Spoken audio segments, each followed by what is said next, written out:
It's May, spring is in full bloom, and we're back in Essex at Hainault Golf Club for match day 6 of the 2011 OBA Tour. Victory for Fish last month at Arras had taken him to within just a point of the top of the Race to Woodford leaderboard. But with 2 events to play here at Hainault and 2 sets of points on offer, what the leaderboard will look like at the end of the day is far from certain. 4 players in the field then for the morning's round on the narrower upper course at Hainault, with only Schoolhouse being unrepresented. Let's get straight to the action on the first tee.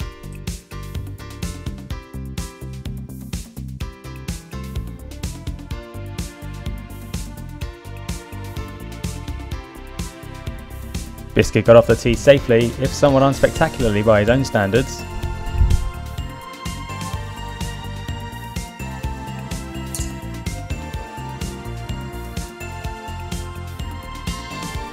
While Iron Sevi stayed true to his moniker, crunching a long 3-iron down the middle of the fairway.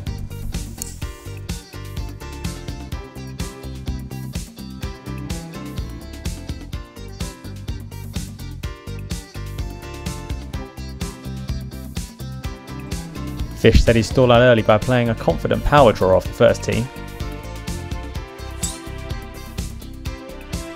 Although this one drawing a little too much, still a nice problem to have.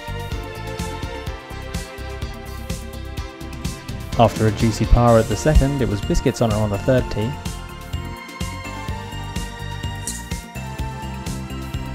He would follow up that tee shot to make a bogey 5 and 2 points.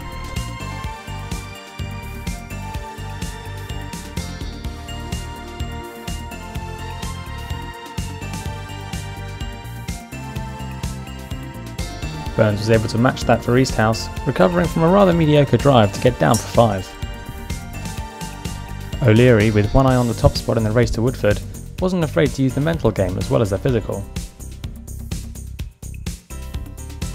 A mistake he's unlikely to make twice perhaps.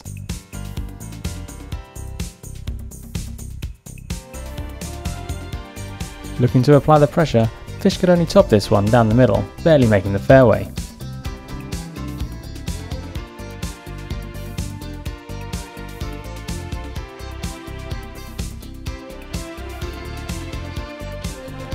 While Burns' choice of a 5 wood for accuracy,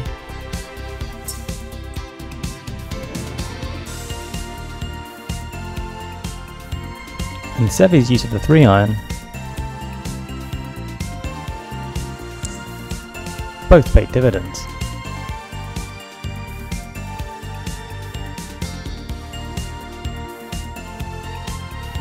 Biscuit, clearly still thinking about that errant tee shot, struggled to recompose himself. Nevertheless, he would hold out for a 6 and keep his Stableford tally ticking over. Sevi meanwhile displayed a masterclass in approach play, with a beautifully judged chip and run.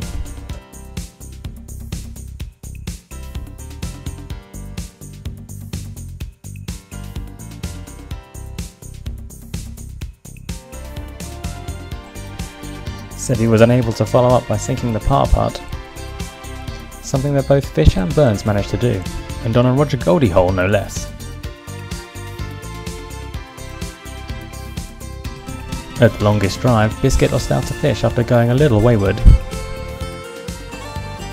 although recovered spectacularly to save par.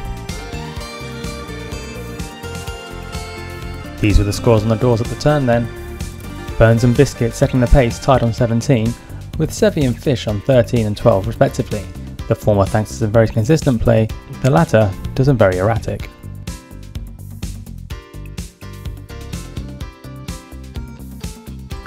O'Leary's short game was called into action after missing the deceptive 11th green.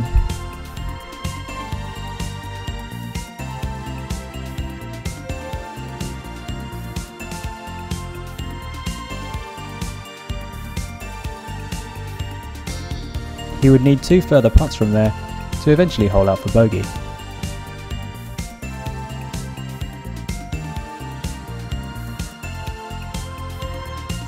And while his Westhouse teammate continued to struggle, Biscuit continued to trade blows with Burns for the lead.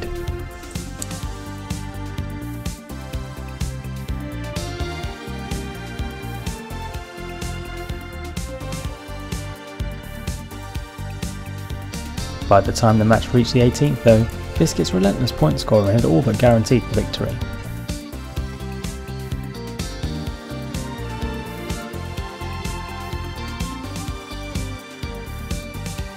These the final results then, Biscuit winning by a comfortable 4-point margin in the end, and well deserved.